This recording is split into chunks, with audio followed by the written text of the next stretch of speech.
People only think about me today for that one mistake, but in fact I've made many mistakes that I'm never credited for. I was opening shops in Holland, and the jewellery business is all about Christmas. We lose money for 11 months of the year. The only time we make any money is in December, where our sales go mad. Anyway, so in Holland we were doing very well in the summer. Christmas comes around and the sales remain exactly as they were in the summer. There's no uplift like there is in the UK. So I phone up the bloke who's running it and I said, what's going on there in Holland? Don't they exchange Christmas presents? He says, no.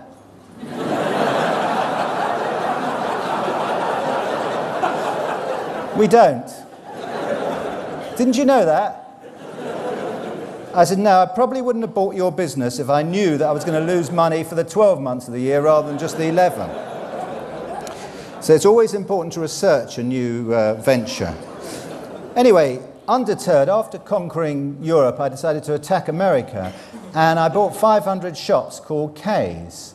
And my stockbroker said, Gerald, you cannot issue Ratner's shares to do this deal because of your Dutch debacle. So I said, well, I don't want to get into debt. 500 million pounds, I think it was. So he said, well, you can issue convertible shares. At the moment, your shares are £4.20. Just issue them at a head of price, £6.50. They'll reach that price in 3 years. You'll have a 3-year window for them to achieve that. And just issue them at a higher price, then everyone will be happy. So I issued them at £6.50. And because I made the speech, instead of them going to £6.50, they went to 2p.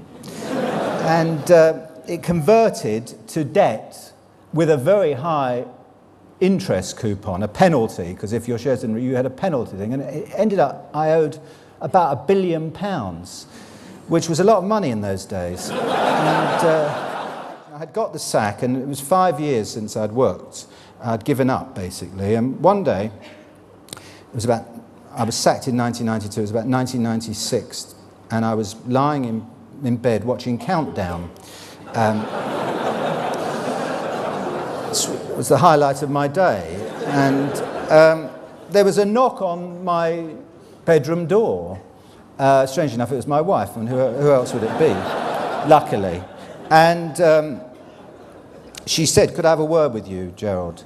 So I said, well, actually, I'm a bit busy at the moment. I'm just working out this conundrum, and also there's an advert that we need to see about consolidating all our debts under one easy monthly payment.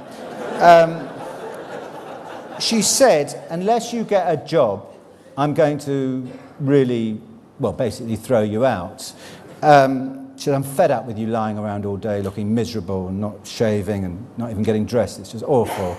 And I said, that's strange that you're going to throw me out because I'm always here, because my first wife threw me out because I was never at home. But anyway, she wasn't impressed with that.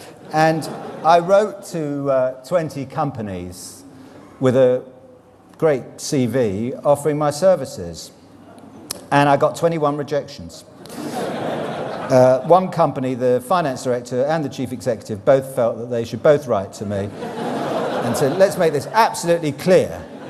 There's no question whatsoever of you coming to work for us, and please don't mention to anybody that you did write to us. We don't want to be associated with you. So I realised at that point that I had to be my own boss.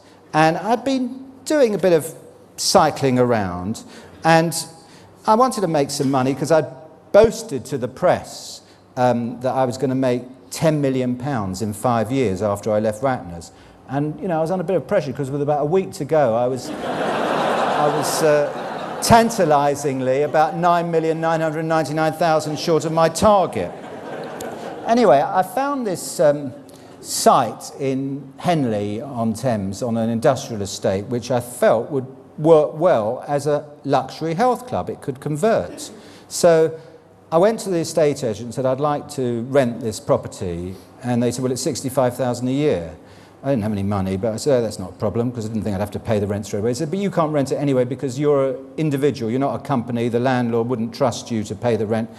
So I said, well, what do I do? They said, well, you can buy the freehold for £750,000. And I worked out I needed £500,000 to convert it to the luxury health club that I wanted it to be, and, you know, swimming pool and everything. So I went to the bank and I said, I'd like to borrow £1.25 million, please.